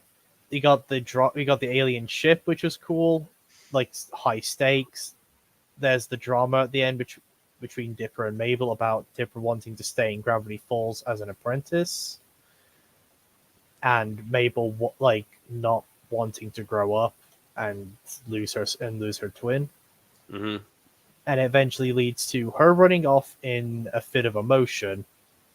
Except when she did, she grabbed Dipper's bag by accident, which contained a it was a breach, wasn't it, or something like that, or rift? That was it. It Yeah, was it a was a rift, rift that was cracking. Yeah, and then Bill took over Blendon and tricked Mabel into giving the giving him rift. the rift, which he then broke which allowed him to open the portal and come through. And then we get the season final, Weird Mageddon. Weird Mageddon is definitely, I think, one of the highest points in the show because one, we finally get to see the full extent of what Bill can do, Mm-hmm. and story is high, stakes are high, character moments come together. I'm talking about all four parts of Weird Mageddon, by the way, not just Yeah. one part. I'm talking about all four of it together. Mm-hmm. Same with like Odin's Comet from Avatar. You've got to talk about it as all four parts. Yeah, exactly. Yeah. So character moments are done. Like everyone kind of gets a moment. We get to see how terrifying of a villain Bill actually is. So I mentioned it very briefly, but Bill is a reality warper, which if you know anything about what that entails, that already makes him probably one of the most powerful beings you will see in fiction. Yeah. Like reality warping is a stupid ability. It basically means he writes the laws of reality. Reality is what he wants it to be. However, of course, it turns out the weirdness of Gravity Falls counteracts Bill's own weirdness, basically meaning he can't leave the city or town or wherever it is. Yeah, town. Because that's actually a big part of that is Bill's goal is to take Weird Mageddon global since he can't leave Gravity Falls, whilst the others are trying to stop Bill. In the end, everybody's been captured. Dipper and Mabel have basically Bill's about to kill one of them, and Stan and Ford make a play to defeat Bill. So to sum up this play, Bill needs a thing from Ford in order to free himself from Gravity Falls, because since he's trapped there. But but Ford has a plate in his head that means Bill can't enter it without Ford letting him in. It also means Ford can't use the memory gun on himself. But Stan and Ford being twins, they decide to swap clothes and put on an act, tricking Bill into going into Stan's mind and then erasing it with the memory gun, in turn erasing Bill. Which of course stops Weird Mageddon and defeats him. Going off the famous she said, yeah, Bill is a multiverse threat. Easily. Funny enough, I don't know if you know this, James, but you know the alien ship that crashed in Versus the Future? Yeah, the ship they're investigating. They were running from Bill. Oh, I didn't know that. Yeah, so it's one of those things where it's hidden in messages and secrets in the episode, but they crashed because they were trying to escape Bill. Damn. Deep. That was millions of years ago. Right. So, I see you're making a thing there because so this is gonna be Owl House for a second to explain what Mr. Cheese said. In Owl House, Alex Hirsch voices a character named King who sounds like Bill Cipher. However, I don't think Bill and King are actually related. I think it's just the voice actor, since Alex Hirsch's wife is the one who made Owl House. So I think he's just voicing a thing there. But Well, as I was saying, so there are actually some hidden messages that hint that Bill is not gone and might be back. And so I'm gonna go. So this is going in. So this is going into weird territory here. This is not stuff shown in the show. But for Gravity Falls, there is a choose your own adventure book, right? And Alex has already confirmed most of the book is not canon, but it does contain one big secret. And one of the endings, Dipper and Mabel end up in this space between realities where they meet a giant axolotl. And the axolotl says it will answer them both one question. Mabel, being Mabel's question, is asking what it is, and it just responds, "I'm an axolotl." Dipper's question, though, is, "What can you tell me about Bill?" In which the axolotl says this: 60 degrees that comes in threes, watches from within birch trees, watched his own dimension burn, misses home and can't return, says he's happy he's a liar, blame the arson for the fire. One way, one way to shirk the blame, he'll have to call my name. One way to absolve his crime, another form, another time. And then if you look at Bill's message, like last message in the show before his death, if you play it backwards, he says, "AXOTL, my time has come to burn. I invoke the ancient powers that I may return." And so if you didn't catch that, he spells out axolotl at the beginning, which means he's invoked the axolotl's name. Which, if you remember from what I just said, if Bill wishes to shirk the blame, he'll have to call his name.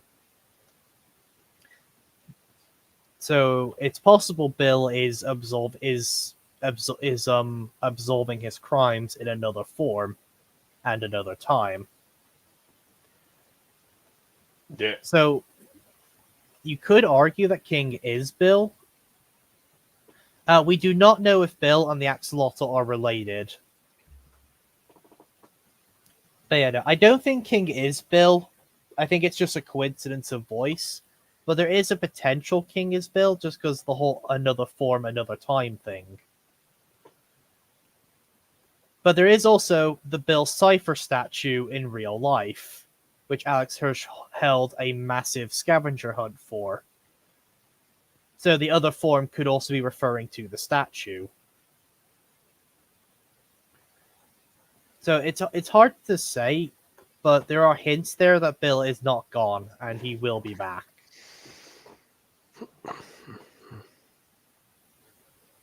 Well, I mean, I don't think he'll show up in Deadpool 3, but Bill has shown up in an episode of Simpsons, so who knows? What was he doing in The Simpsons? He was kind of there as a cameo. I think it was one of the weird specials they did, but they were there with Loki, and Loki gestured over to a table, and Bill was sitting at the table and just yelled, "Buy crypto." No, he must be alive then. Yeah, but that's, I mean, like, that one could just be a cameo, but yeah.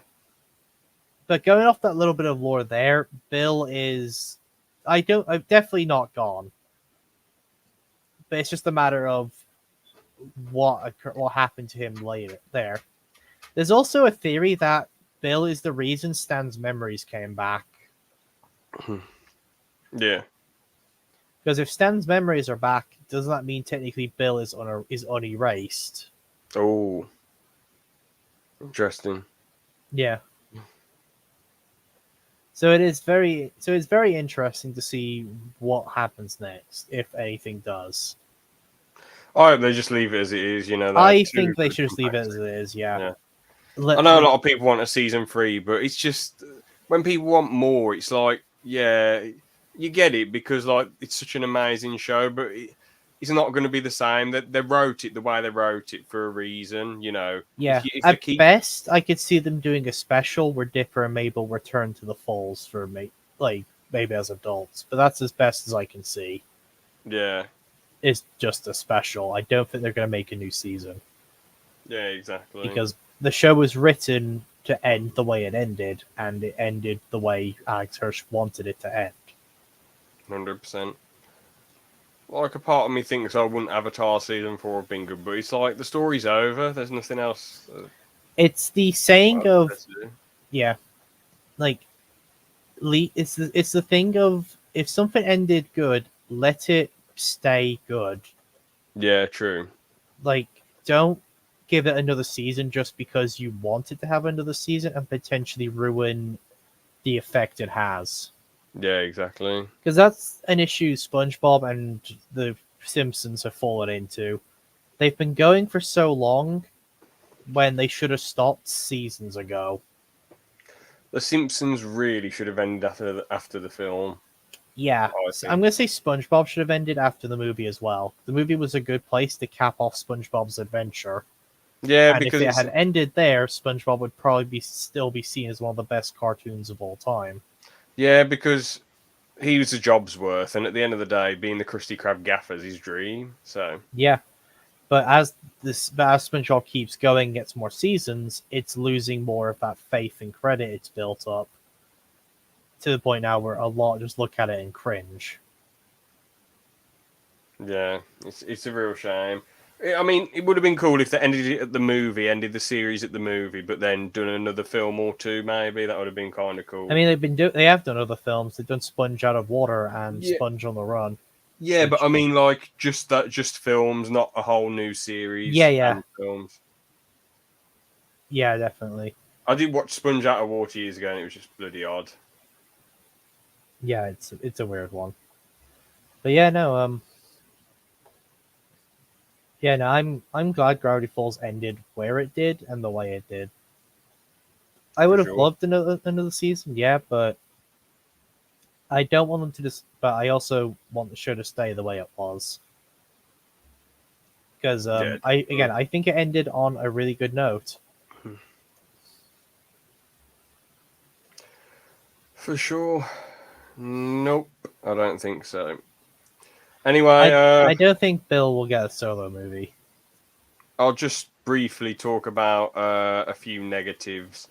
I feel like where some episodes are placed, they're a little bit weird. Like the one where the tourist trap one was just odd. Like, why is that so close to the end of the show? It was just such a weird episode where Dipper's trying to get with some different man, Yeah, and then there's a that spider seems like an woman. episode. That seems like a season 1 episode more than a season 2. Yeah, it just sort of felt I odd. guess Love it's the gods. subplot of Dipper trying to get over Wendy, Yeah, but then I feel like that episode probably should have been in the first half of season 2, not in the latter half. yeah, exactly. Like straight after Into the Bunker. Yeah, What else is a bit? I mean, I would have liked it if Stan's memory, if it took basically, this is how I would have done the ending. Stan can't remember the kids. The kids say goodbye, but then they come back next summer, and Stan's got his memory back.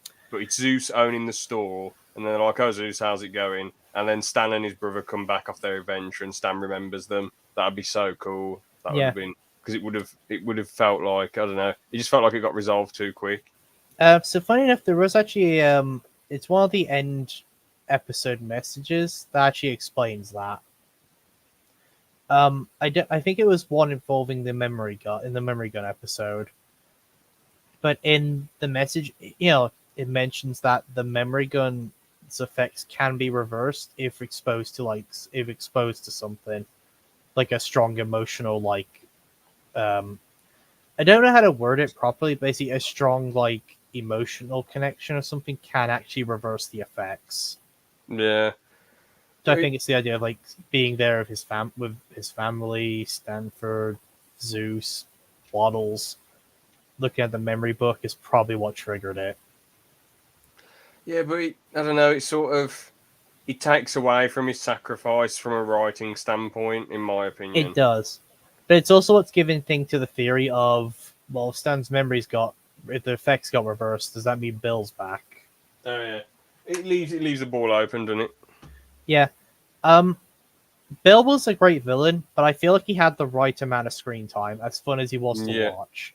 Yeah, 7 episodes basically he was in, wasn't he? Yeah, he shouldn't have more screen time. Beth Evans, in my opinion. I'm guessing Beth Evans is just Mr. Cheese on an alt.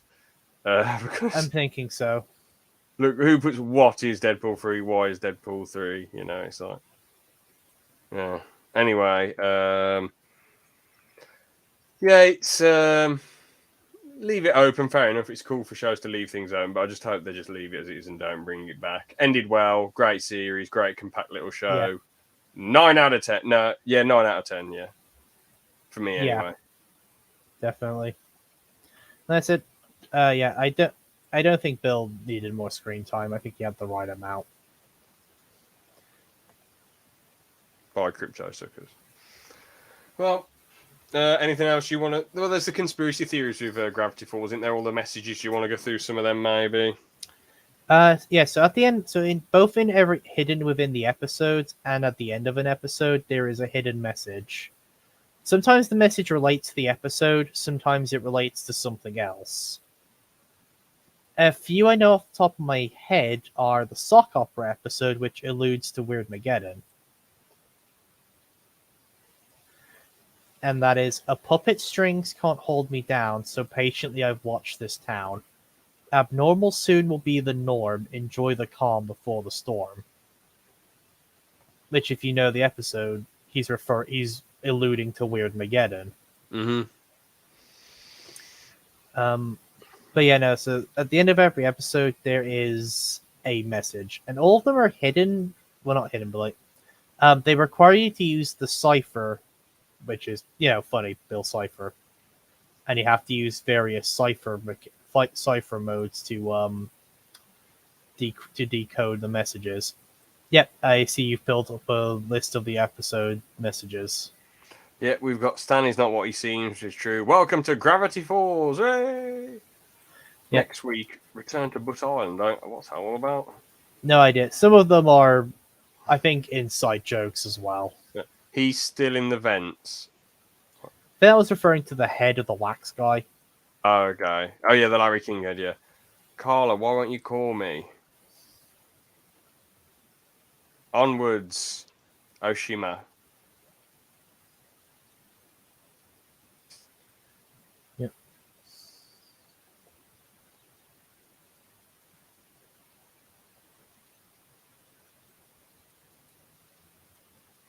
Sorry, different put your Wendy's in. Is that the video game one? Oh, yeah, it is, I yeah. think so, yeah. Mario, it's me, Mario. Invisible Wizard is watching. What you buy homework? The candy. Heavy is the head that wears the fez. Oh, Stan said. Oh, yeah, some interesting, cool messages. Let's see what the. Whoa, hold on. What's this big one? When the portal, when completed, will open a gateway to infinite worlds and herald a new era of mankind's understanding of the universe. Plus, it will probably get girls to start talking to me finally. Yep. Is that Stanford's or? It says the author, so yeah. Yeah. Damn. Because it was before Stanford was revealed. So for the messages from Stanford before it was revealed who he was, it just refers to him as the author. Yeah. But after he's revealed, the messages refer to him as Stan from there. The door from the first until the last search. I was so the blind. The Weirdmageddon messages are cool. Yeah. Let's scroll down to them.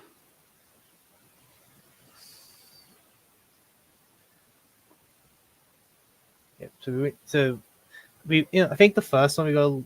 I don't know if it's in Versus the Future where they start, or if it's in actual Weirdmageddon.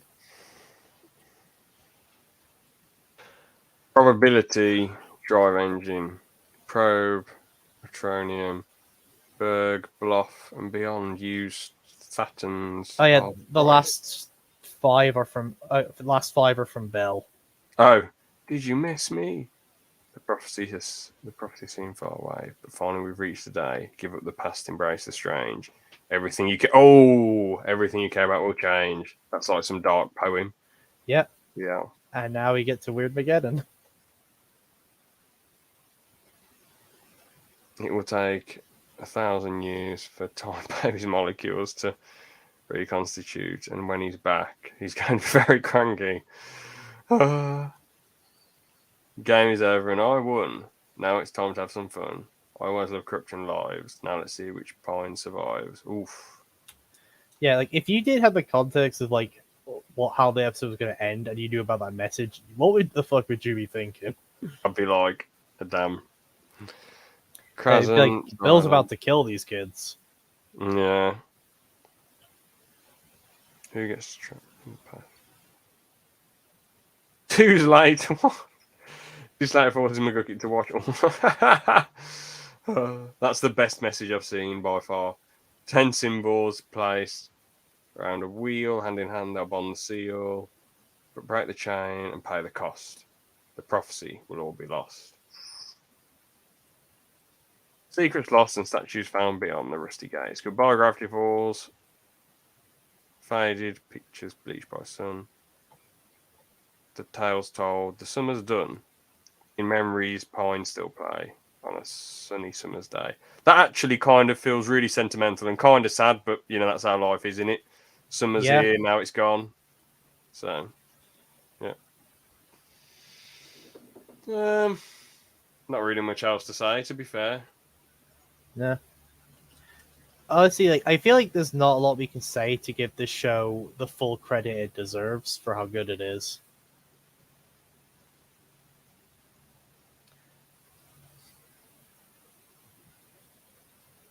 But yeah, no, if you haven't watched Gravity Falls, definitely watch it. High recommendation. Especially if you're a person who loves theories and lore. There is a lot of it in the show. Yeah, to be fair, there's a lot of there's a lot of people who I mean, imagine watching it at the time and trying to figure it all out. It must have been absolute or pure bants. Yeah, it must have been so fun. Like before people had already figured all the messages out. Yeah, and people just every week. solving them solving the newest episode every week. Yeah, find out who the author is, Bill Cipher, and what the hell is going on with Gravity Falls. Yeah. All that jazz. Yeah, we can't do it justice. Just go and watch it. Great show. But I guess. I guess we can end that one there then. So, Yep. Cool to talk about some shows. Next shows that I'd like to review with good old Mr. Scott is Regular Show and Owl House.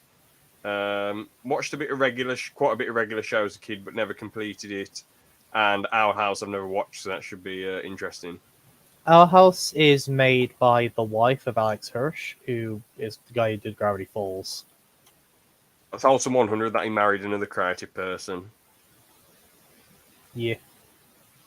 3 seasons, nice. Yeah. But okay, so I'll talk about that on the podcast, but there was a little bit of like some controversy around Disney with an Owl House. Oh. Okay. We'll talk about that on the podcast, but I can tell you off this podcast what happened. Sure, yeah. We'll end that one there then. So thank you all so much for watching. That's all I've got to say for today. All the best. Bye.